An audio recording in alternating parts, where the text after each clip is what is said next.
आप सभी का अभिवादन। स्नातकोत्तर उत्तरार्ध प्रथम प्रश्न पत्र के अंतर्गत हम काव्य प्रकाश का अध्ययन कर रहे हैं।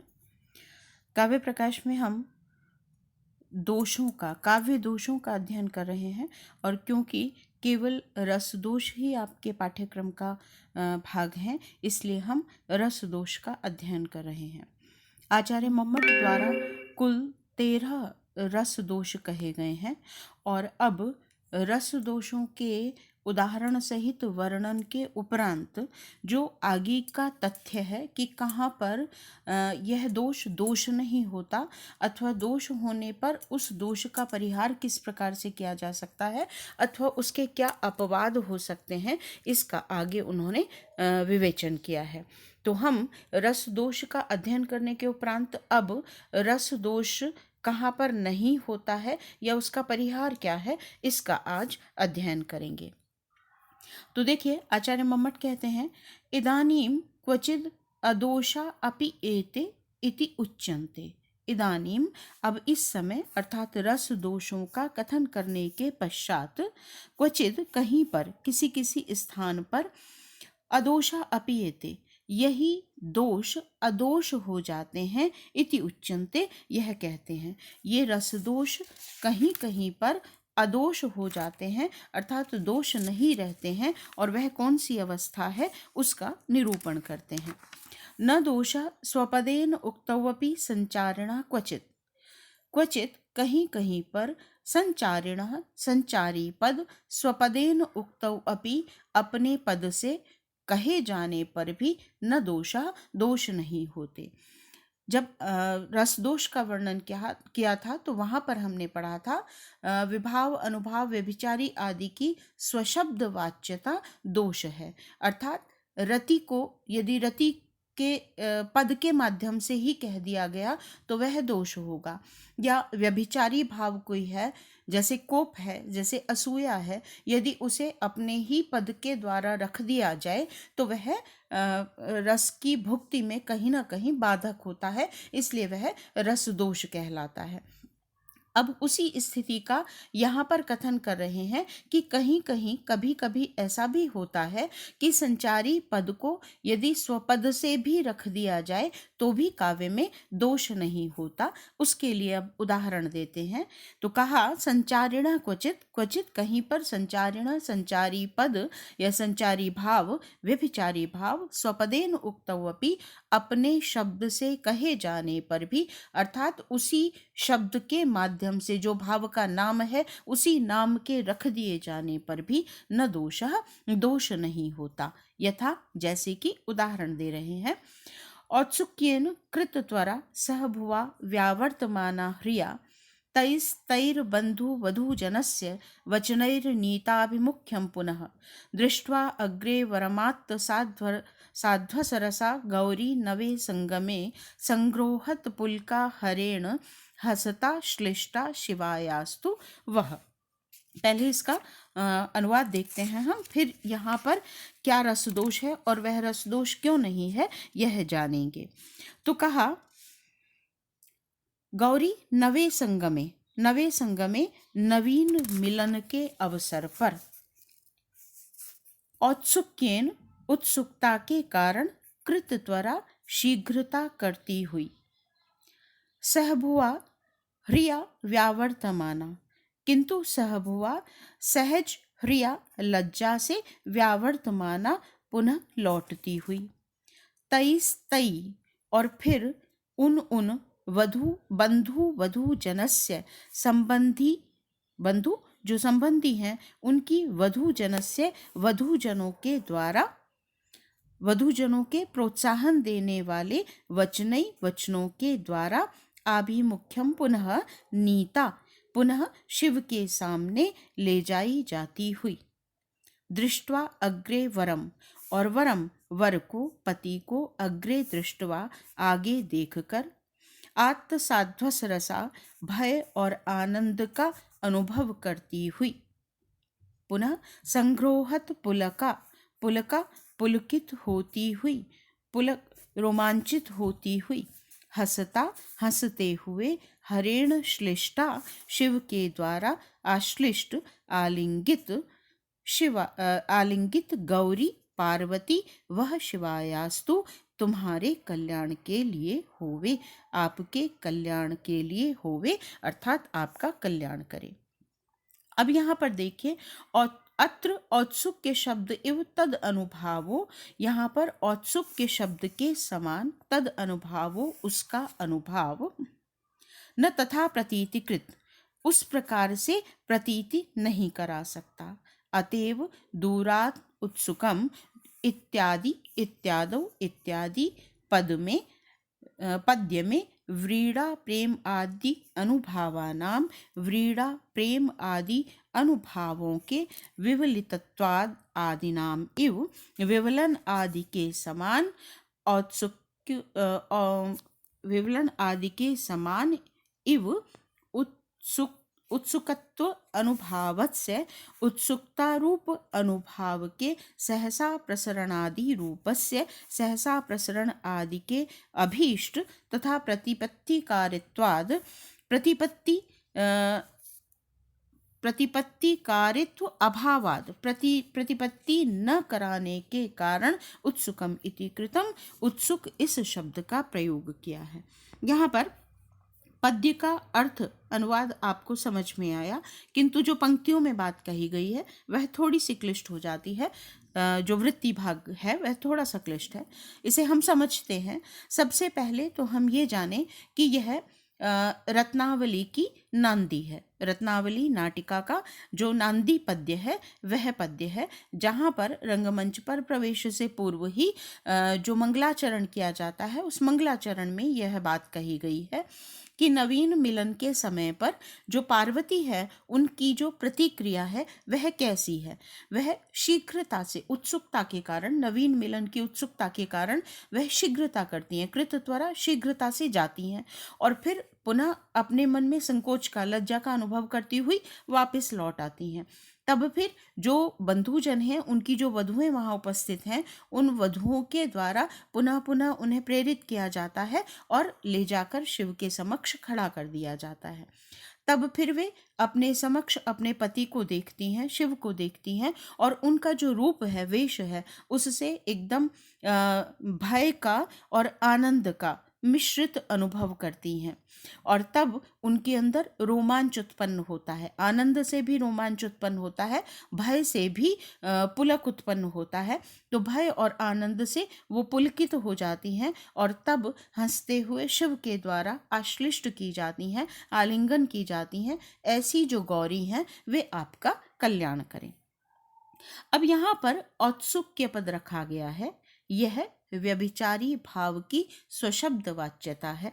उत्सुकता जो पद है वह व्यभिचारी भाव है, उत्सुकता, औत्सुक्य, और उसकी स्वशब्द वाच्यता यहाँ पर दोष कहलाएगी। लेकिन यहाँ पर जो वृत्ति भाग है उसमें आचार्य के द्वारा यह स्पष्ट किया गया है कि वस्तुतः यहाँ पर स्वशब्द वाच्यता होने पर भी दोष नहीं है। क्यों दोष नहीं है? क्योंकि जो औत्सुक्य पद है, उस पद की का जो भाव है वह किसी भी अनुभाव के माध्यम से अभिव्यक्त नहीं हो रहा है। तद अनुभावो न तथा प्रतीतिकृत, ऐसा कोई अनुभव यहाँ वर्णित नहीं है जो उनकी उत्सुकता को अभिव्यक्त कर सके। इसलिए, और ऐसा कोई अनुभव अभिव्यक्त किया भी नहीं जा सकता किसी अनुभव के माध्यम से कि जो उनकी उत्सुकता को अभिव्यक्त करे। जैसे त्वरा पद है, त्वरा शीघ्रता करना, यह उत्सुकता को अभिव्यक्त करता है, किंतु जो त्वरा है वह भय में भी होती है, वह श्रृंगार में भी होगी। तो वहाँ यहाँ पर जो त्वरा पद है वह त्वरा उस रूप में उत्सुकता को अनुभूत नहीं कराता है। त्वरा आदि जो उसके अनुभव हैं वे असाधारण नहीं है कि वे केवल उस औत्सुक्य भाव को ही अभिव्यक्त करें, वे भय को के भी व्यंजक हैं, वे केवल उत्सुकता का ही व्यंजक नहीं है। त्वरा जो है वह भय का भी व्यंजक है।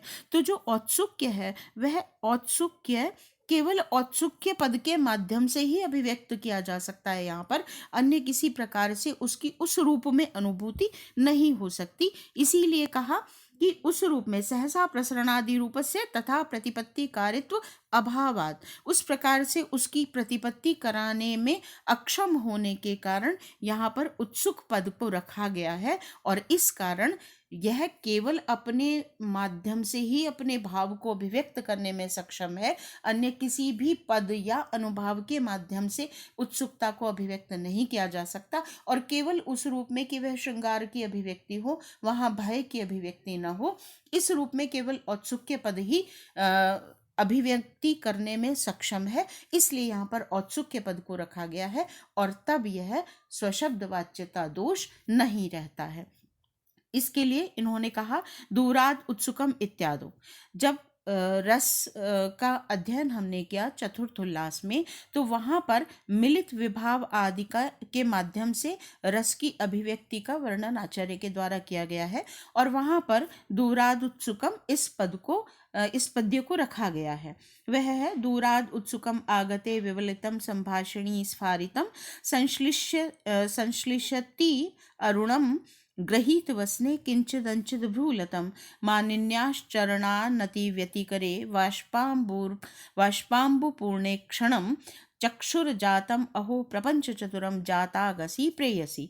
वहाँ पर जो पद्य है उसका तात्पर्य है कि कोई मानिनी नायिका है, उसका जो पति है वह चला गया और जब वह अपराधी पति पुनः लौट कर आया तो जो मानिनी नायिका की आंखें हैं वे विचित्र व्यापार में चतुर हो गईं। कैसे चतुर हो गई? दूराद उत्सुकम, जब वह दूर से दिखाई दिया तो वो उसको देखने के लिए उत्सुक हो गई। आगते, समीप आने पर विवलितम, झुक गई। संभाषणी, प्रियतम के संभाषण करने पर स्फारितम, बड़ी बड़ी हो गई। और संश्लिष्यति, संश्लेषण करने पर अर्थात आलिंगन करने पर अरुणम, लाल हो गई। और गृहीत वसने किंचित अंचित भ्रूलतम, गृहीत वसने, उसके वस्त्र का छोर पकड़ लेने पर, आंचल को पकड़ लेने पर किंचित अंचित भ्रूलतम, कुछ टेढ़ी बाहों वाली हो गई। और जब उसके प्रियतम ने मानिन्यास चरण आनति व्यतिकरे, जब उसके चरणों में प्रणाम किया उसे मनाने के लिए, तो वाष्पाम्बुपूर्ण ईक्षणम, उसका जो ईक्षण था, दृष्टि जो थी वह वाष्पाम्बुपूर्ण, वाष्प से अर्थात अश्रुओं से भीग गई। तो मानो प्रेयसी की जो चक्षु हैं वे प्रपंच चतुरम जातम, प्रपंच में चतुर हो गई। तो वहां पर उन्होंने जो पद्य रखा उसमें भी दूराद उत्सुकम, दूर होने पर उत्सुक, स्वशब्द वाच्यता है वहां पर भी। तो यह कहा कि वस्तुतः औत्सुक्य के भाव को अभिव्यक्ति केवल औत्सुक्य पद ही दे पाता है, इसलिए यहाँ पर स्वशब्द वाच्यता दोष नहीं रहेगा। यही बात हमने जो काले वर्णों से लिखी है, यहाँ पर काले अक्षरों में इसको हमने बिंदुवार स्पष्ट किया है, उसे भी आप देख लीजिएगा। यही बात समझाई गई है। यह रत्नावली नाटिका का नांदी पाठ है। यहाँ औत्सुक्य और लज्जा आदि स्वशब्द वाच्य हैं, अतः रस दोष होगा। किंतु त्वरा और व्यावर्तन रूप जो अनुभाव है वे भय के भी व्यंजक हैं। शीघ्रता आदमी भय में भी करता है, पुनः दौड़कर वापिस आ जाता है, यह अनुभाव भय में भी होता है। और इन व्यभिचारी भावों के आस्वादन में बाधक भी नहीं है, अतः यहाँ रस दोष का परिहार हो जाता है। इसी प्रकार आचार्य ने कुछ अन्य भी उदाहरण दिए हैं जहाँ पर स्वशब्द वाच्यता दोष होने पर भी दोष नहीं रहता है। उसके कुछ और भी कहें आयाम उन्होंने कहे हैं कि कभी कभी संचारी भाव का बाध्य रूप से कथन करना भी गुण रूप हो जाता है। और इसके लिए उन्होंने क्वा कार्यम शश लक्ष्मण यह उदाहरण दिया है। यह भाव शबलता का उदाहरण दिया गया है, जहाँ भिन्न भिन्न भाव उत्पन्न हो रहे हैं और उन भावों में परस्पर संधि हो रही है। भाव जो है वे भाव शबलता का यह उदाहरण है। भिन्न भिन्न भाव यहाँ पर उदित होते हैं। क्या है वह पद्य? यह भी आप चतुर्थ उल्लास से देख सकते हैं। 53वां उदाहरण है भाव शबलता का। क्व कार्यम शश लक्ष्मण क्व च कुलम भूयो अपि दृश्येत सा दोषाणाम प्रशमाय न श्रुतम अहो कोपे अपि कांतम मुखम किम वक्ष्यन्ति अपकल्मषः कृतधियः स्वप्ने अपि सा दुर्लभा चेतः स्वास्थ्यम उपैहि कह खलु युवा धन्यो अधरम धास्यति। क्या है इस पद्य का अर्थ? कहा कोई नायक है जो नायिका के विषय में तर्क वितर्क कर रहा है, सोच रहा है।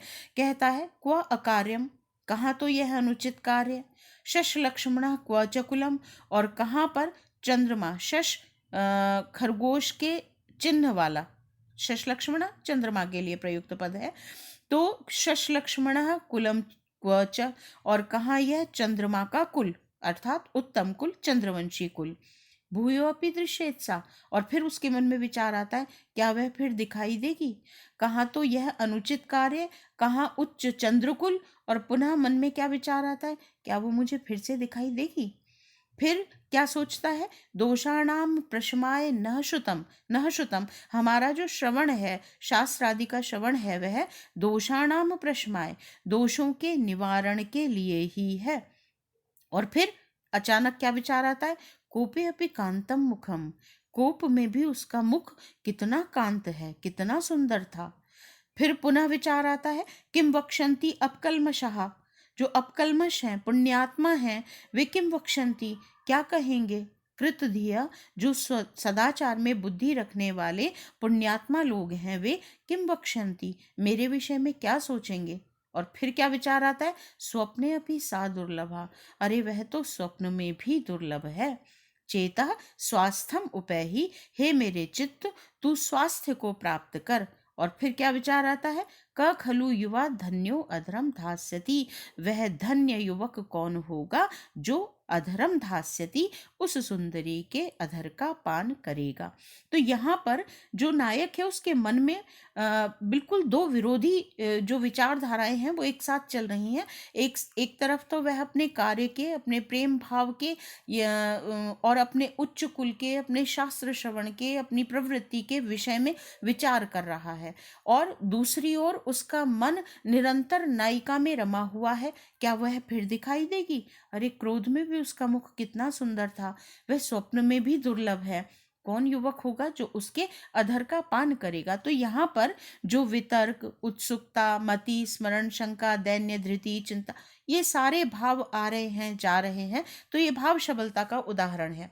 लेकिन इस भाव शबलता में जो कुछ कहा गया है, वितर्क, चिंता, शंका आदि, वे संचारी भाव शांत रस के भी हैं, जो कि श्रृंगार का विरोधी है। किंतु अंत में जाकर ये सारे भाव श्रृंगार में पर्यवसित हो जाते हैं।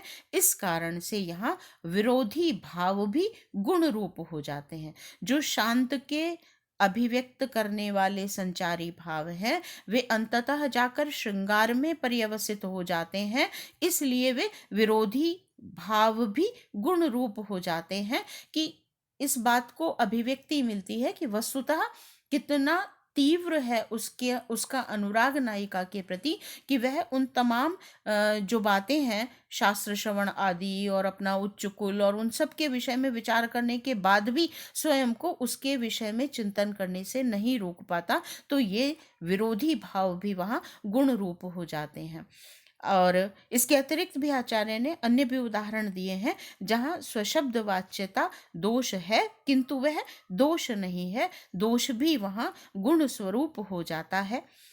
अब ये कहें कि कहाँ तो वह दोष है और कहाँ वह दोष नहीं है, इसका निर्णय कैसे हो। तो वस्तुतः इस विषय में यही कहा जा सकता है कि जो सहृदयों के अनुभव हैं, सहृदयों का रसास्वादन है, वही यह सिद्ध कर पाता है कि यहाँ पर तो यह स्वशब्द वाच्यता दोष है और यहाँ पर यह स्वशब्द वाच्यता दोष नहीं है। यदि बिना किसी बाधा के जो सहृदय है उसे पूर्ण रसास्वादन हो रहा है, तो वहाँ स्वशब्द वाच्यता होने पर भी दोष नहीं होगा, और निश्चित रूप से वहाँ कोई ना कोई कारण उपलब्ध हो जाएगा। जैसे कि उत्सुकता को अभिव्यक्त करने के लिए औत्सुक्य से बेहतर अतिरिक्त अन्य कोई शब्द या अन्य कोई अनुभाव नहीं है, इसलिए औत्सुक्य पद को रखना आवश्यक हो जाता है।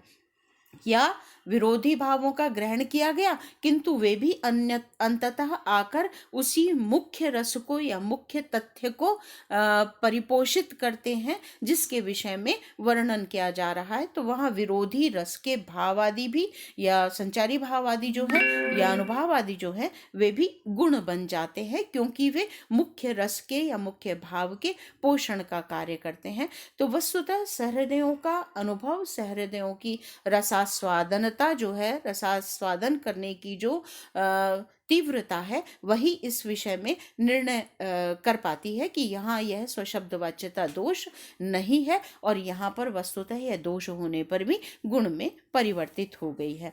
तो ये कुछ उदाहरण थे, 2 उदाहरण हमने दिए और 2 उदाहरण इसके अतिरिक्त आचार्य ने काव्य प्रकाश में और दिए हैं। पांडु क्षामम वदनम हृदयम सरसम तवालसम च वपु, यहाँ पर ये जो, और सत्यम मनोरमा रामः सत्यम रम्या विभूतया, ये 2 उदाहरण और हैं। इन दोनों उदाहरणों को आप अपनी पाठ्य पुस्तक से ग्रहण कीजिएगा, समझिएगा और स्पष्ट आपको हो जाएगा कि वस्तुतः जो दोष है वह रस के आस्वादन में जब बाधा उत्पन्न होती है तभी दोष होता है। यदि रस का आस्वादन पूर्ण रूप से हो रहा है बिना किसी बाधा के, तो वहाँ किंचित दोष होने पर भी वह दोष न रहकर गुण बन जाता है, उसका पोषक हो जाता है। आज के लिए इतना ही। अगले व्याख्यान में हम रस विरोध का परिहार पढ़ेंगे और उसके अगले व्याख्यान में हम उसके अपवादों का अध्ययन करेंगे। आज के लिए इतना ही। धन्यवाद।